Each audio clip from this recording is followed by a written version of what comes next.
வணக்கம். இந்த டிசைன் எப்படி பண்ணுறதுன்ற வீடியோ ஆல்ரெடி நான் ஸ்டெப் பை ஸ்டெப்பாக அப்லோட் பண்ணியிருக்கேன். ஸோ அதோட லிங்க் நான் உங்களுக்கு டிஸ்கிரிப்ஷனில் கொடுத்துட்றேன். ஸோ அதை நீங்கள் செக் பண்ணி பார்த்துக்கோங்க. ரிமைனிங் டிசைனிங் பார்ட் மட்டும் இந்த ப்ளவுஸுடைய ஹேண்டுக்கு எப்படி பண்ணலான்றதை பார்க்கலாம். இந்த ப்ளவுஸை பொறுத்த வரைக்கும் சரி வந்து நல்ல அகலமான பார்டர் லைன் இருக்கிறது. இந்த மாதிரி பார்டரில் வந்து நிறைய இந்த மாதிரி லோட்டஸ் நிறைய இருக்கிற மாதிரி இருந்துச்சு. இந்த டிசைனை வந்து அப்படியே ஹைலைட் பண்ணுறதுன்றது ரொம்ப கஷ்டமான விஷயம். ஏன்னா வந்துட்டு ரொம்ப சின்ன சின்ன புட்டாஸ் எல்லாமே ரொம்ப குட்டியாக சின்னதாக இருந்தது. ஸோ நம்ம ரொம்ப டைம் எடுக்கணும் இதுக்கு. எப்படியும் ஒரு 10 days ஆகும் எனக்கு இந்த டிசைனை வந்து ஃபினிஷ் பண்ணுறதுக்கு. இதே பார்டர் லைனை கம்ப்ளீட் பண்ணணும் அப்படின்னா. ஸோ அதனால் நான் டைம் வந்து ரொம்ப கம்மியாக இருந்ததுனால நான் எனக்கு தகுந்த மாதிரி நான் டிசைன் வந்து செலக்ட் பண்ணிக்கிட்டேன். ஏன்னா இது என்னோடய ரிலேட்டிவோட ப்ளவுஸ் தான். இது என்னோடய க்ளோஸ் ரிலேட்டிவோட ப்ளவுஸுன்றதுனால நானே சூஸ் பண்ணி டிசைன் பண்ணலான்ற ஃப்ரீடம் இருந்தது. ஸோ அதனால் நானே டிசைனை வந்து செலக்ட் பண்ணிக்கிட்டேன்.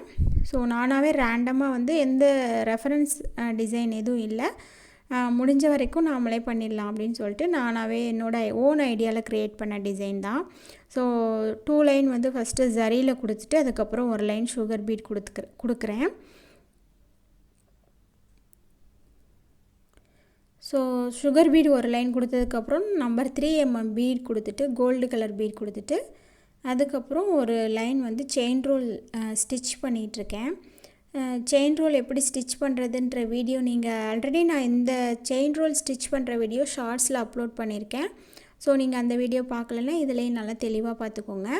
எப்படி வந்து செயினை வந்து நம்ம க்ளூ அப்ளை பண்ணக்கூடாது. க்ளூ அப்ளை பண்ணோம் அப்படின்னாலும் நார்மல் நீடில் வச்சு ஸ்டிச் பண்ணிக்கலாம். எங்கே வந்து நம்ம நாட்ஸ் போட்டு. பட் ஆனால் க்ளூ எடுத்துருச்சு அப்படின்னா நிறைய நமக்கு ஸ்டோன் வந்து பிரிஞ்சுக்கிட்டு அங்கங்கே தூக்கிட்டு வந்துடும்.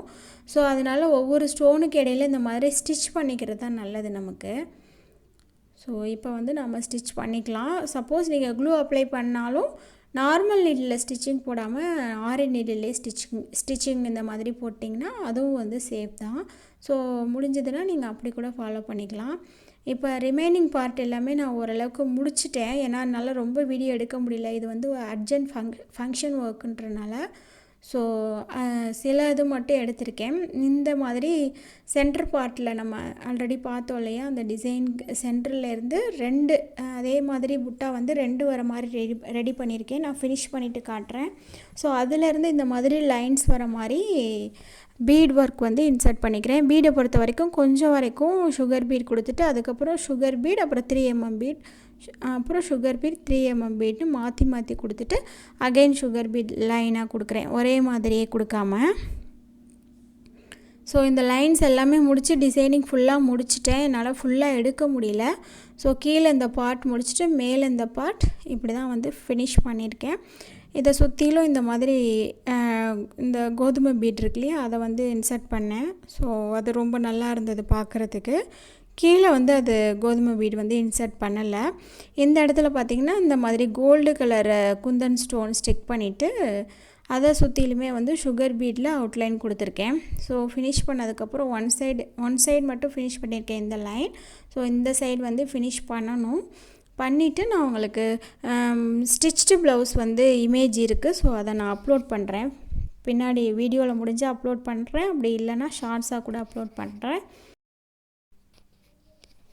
இப்போ நெக்ஸ்ட்டு பார்த்திங்கன்னா நான் பேக் நெக் ஸ்டார்ட் பண்ணியிருக்கேன். பேக் நெக்கை பொறுத்த வரைக்கும் ஜரியில் வந்து 3 லைன் அவுட்லைன் கொடுத்துக்கிறேன். 3 லைன் எப்பயும் போல் நம்ம கொடுத்துக்கிட்டோம் அப்படின்னா நமக்கு ஸ்டிச் பண்ணும்போது கன்வீனியண்ட்டாக இருக்கும். மெஷினில் வச்சு தச்சு திருப்பும்போது வந்து நமக்கு பூட்டில் வந்து அடிப்படாது. நெக்ஸ்ட்டு சேவிங் த்ரெட் எடுத்திருக்கேன். சேவிங் த்ரெட் எடுத்துகிட்டு பீடிங் நீடில் எடுத்துகிட்டு நம்ம பீட் இன்சர்ட் பண்ண ஆரம்பிச்சிடலாம். ஸோ நான் 1/2 inch விட்டுட்டு தான் நான் ஒர்க்கை ஸ்டார்ட் பண்ணுறேன். ஏன்னா வந்து நார்மல் நெக் லைனை விட உள்ளே தள்ளி வரைஞ்சிருக்கிறதுனால 1/2 inch விட்டுட்டு ஸ்டார்ட் பண்ணுறேன். ஸோ அந்த இடத்துல நம்ம ஸ்டிச் பண்ணி திருப்பும்போது கரெக்டாக இருக்கும். பீட் வந்து நான் இப்படி தான் இன்சர்ட் பண்ணுறேன். ஸோ இது எல்லா வீடியோலையும் ஒரு வீடியோவில் ஒரு சிஸ்டர் கேட்டிருந்தாங்க எப்படி பீட் எடுக்கிறீங்க அப்படின்னு. அந்த வீடியோவில் மட்டும் நான் காட்டலைன்னு நினைக்கிறேன். ஸோ அதனால தான் அவங்க கேட்டிருந்தாங்க. ஸோ அதுக்கப்புறம் உள்ள எல்லா வீடியோஸ்லையுமே ஒன் டைமாவது அட்லீஸ்ட் நான் இதை காட்டிடுறேன் எப்படி வந்து நான் பீட் எடுக்கிறேன் அப்படின்றத. ஸோ அதனால தான் இப்போ காட்டினேன். பீடை வந்து அடுத்து நெக்ஸ்ட்டு வந்து இன்சர்ட் பண்ணிக்கலாம் ஒரு லைன்.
இந்த மாதிரி லைன்ஸில் பீட் இன்சர்ட் பண்ணும்போது கண்டிப்பாக 2 பீட்ஸாக மட்டும் இன்சர்ட் பண்ணிக்கலாம். 2க்கு மேலே 3லாம் இன்சர்ட் பண்ணவே வேணாம்.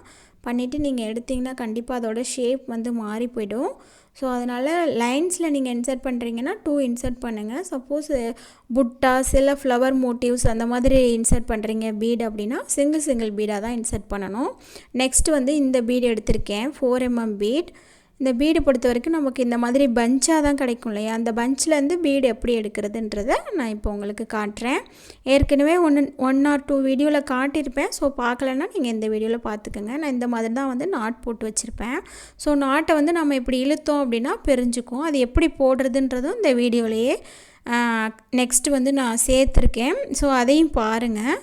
இப்போ வந்துட்டு இந்த பீடை பிரிச்சிட்டோம் அப்படின்னா நமக்கு இந்த மாதிரி நீடில் உள்ளே விட்டுட்டு ஈஸி தான், அப்படியே எடுத்தோம் அப்படின்னா இப்படியே வந்துடும். ஸோ இது வந்து ஒரு ஈஸியான மெத்தட். முன்னாடிலாம் நான் எப்படி பண்ணுவேன்னா ஃபுல்லாக பிரித்து ஏதோ ஒரு பவுலில் கொட்டி வச்சுருவேன். ஸோ அது வந்து நிறைய மிஸ் ஆகிக்கிட்டு இருந்தது. ஸோ அதை வந்து அவாய்ட் பண்ணணுன்றதுக்காக நார்த் இண்டியன்ஸ்லாம் அவங்கெல்லாம் போடும்போது வந்து இந்த மாதிரி தான் எடுக்கிறாங்க. ஸோ நிறைய சேனல்ஸில் பார்த்தேன் அந்த மாதிரி எடுக்கிறத. ஸோ அதை பார்த்து தான் வந்து நான் இந்த விஷயத்தை வந்து தெரிஞ்சுக்கிட்டேன். நார்த் இண்டியன்ஸ் எப்படி போடுறாங்க அப்படின்ற north Indian channels other state சேனல்ஸ்லாம் பார்த்தோம் அப்படின்னா நிறைய ட்ரிக்ஸ் அவங்க யூஸ் பண்ணுறாங்க. ஸோ அதெல்லாம் நம்ம கற்றுக்கலாம். ஸோ முடிஞ்சதுன்னா உங்களுக்கு டைம் வந்தால் நீங்கள் அந்த மாதிரி சேனல்ஸ்லாம் நிறைய பாருங்கள். இது பார்த்திங்கன்னா நான் இது மாதிரி ஈஸியாக எடுத்துக்கலாம். இப்போ நம்ம பீடை வந்து ஃபுல்லாக பிரிச்சிட்டோம் அப்படின்னா ஒரு சிங்கிளாக ஒவ்வொரு பீடாக எடுக்கணும். ஸோ அது வந்து நமக்கு டைம் தான் நிறைய செலவாகும். இப்படி எடுக்கும்போது நமக்கு ஈஸியாக சீக்கிரமாக எடுக்கிறதுனால அந்த ப்ளவுஸ் முடிக்கிற டைம் வந்து கொஞ்சம் கம்மியாகும். ஸோ அவ்வளோதான். அதே மாதிரி இந்த மாதிரி எடுத்துகிட்டு நம்ம யூஸ் பண்ணதுக்கப்புறம் இதை அப்படியே நம்ம விட்டுட்டோம் அப்படின்னா பிரிஞ்சு கொட்டிடும் இல்லையா, அதை எப்படி சேஃப்கார்ட் பண்ணணும் அப்படின்னா நமக்கு வந்துட்டு இந்த மாதிரி த்ரெட்டை வந்து இப்படி வந்து நாட் போட்டுக்கலாம். அது எப்படி போடுறதுனா ஒரு சைடு வந்து நாட் நீட்டிகிட்டு இருக்க மாதிரி இருக்கணும். ஸோ அந்த மாதிரி இந்த மாதிரி போட்டுட்டோம் அப்படின்னா நமக்கு வந்து பிரியாது. நம்ம பாட்டுக்கு அப்படியே வச்சுட்டோம், ஒரு பாக்ஸில் போட்டு வச்சுட்டோம் இல்லை பவுச்சில் போட்டு வச்சிட்டோன்னா அது பாட்டுக்கு இருந்துக்கும். நம்ம எடுக்கும்போது கரெக்டாக அந்த ஒன் சைடு நீட்டமாக இருக்கு இல்லையா, இதை வந்து பிடிச்சி இழுத்தோம் அப்படின்னா இப்படி வந்துடும். ஸோ ரொம்ப ஈஸி தான். ஸோ இந்த மெத்தட் வந்து நீங்கள் முடிஞ்சதுன்னா ஃபாலோ பண்ணுங்கள். ரொம்ப ஈஸியாக இருக்கும், டைம் கன்சியூமிங்காக இருக்கும். டைம் வந்து கொஞ்சமாக கன்சியூம் ஆகும் நமக்கு. ஸோ அவ்வளோதான். இதுக்கப்புறம் இந்த பீட் லைன்ஸ் எல்லாம் இன்சர்ட் பண்ணி முடிச்சுட்டு ஒரு லைன் ஸ்டோன் லைனும் ஸ்டிச் பண்ணியிருக்கேன். இதுக்கப்புறம் இந்த ஸ்டோன்ஸ் வந்து ஸ்டிக் பண்ணியிருக்கேன். இதில் பார்த்திங்கனாவே உங்களுக்கு தெரியும் 1.5 இன்ச் கேப்பில் வந்து கோல்டும் இடையில உள்ள கேப்பில் வந்துட்டு பிங்க் கலர் ஸ்டோனு ஸ்டிக் பண்ணியிருக்கேன். இந்த சாரியில் வந்து பிங்க் கலர் சாரின்றனால பிங்க் கலர் வந்து இன்சர்ட் பண்ணியிருக்கேன் ஸ்டோன்ஸு. ஸோ ஹேண்ட்லேயும் அதனால தான் பிங்க் கலர் வந்து இன்சர்ட் பண்ணியிருந்தேன். ஸோ இப்போ வந்துட்டு இங்கேருந்து லைன் ஸ்டார்ட் பண்ணிக்கலாம். ஸ்டார்ட் பண்ணிவிட்டு இந்த ஸ்டோன் லைன் இருக்கு இல்லையா, அதுக்கு வந்து அவுட்லைன் மாதிரி கொடுக்க போகிறோம். ஸோ கொடுத்துட்டு பார்ப்போம் எப்படி கொடுக்குறேன்றதை பாருங்கள்.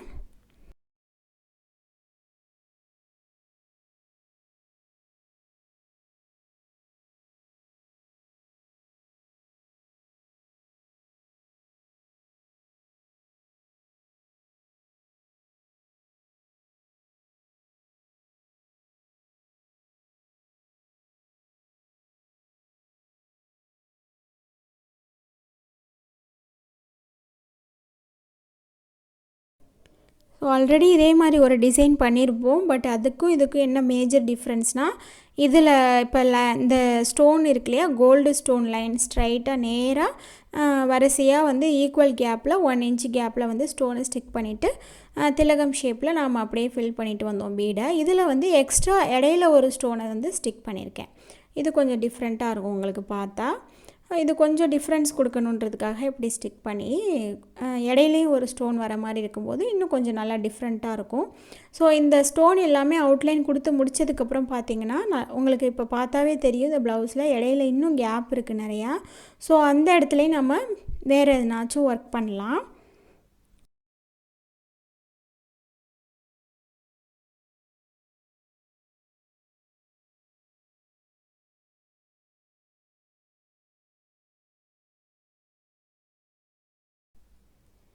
ஸோ ஃபினிஷ் பண்ணி பார்த்ததுக்கப்புறம் இங்கே நிறைய கேப் இருந்த மாதிரி இருந்தது. ஸோ அந்த கேப்பை ஃபில் பண்ணுறதுக்காக அகெயின் ஒன் மோர் லைன் வந்து சுகர் பீட் கொடுத்துக்கிட்டு இருக்கேன்.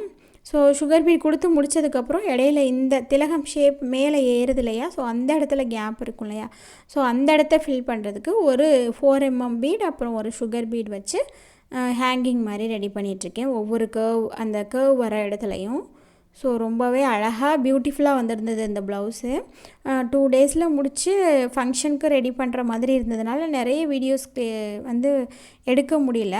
ஸோ எடுத்த வரைக்கும் ஆட் பண்ணியிருக்கேன். இந்த வீடியோ உங்களுக்கு யூஸ்ஃபுல்லாக இருந்துச்சுன்னா மறந்துடாமல் இந்த சேனலை சப்ஸ்கிரைப் பண்ணிவிடுங்க, பெல் ஐக்கானையும் கிளிக் பண்ணிவிடுங்க.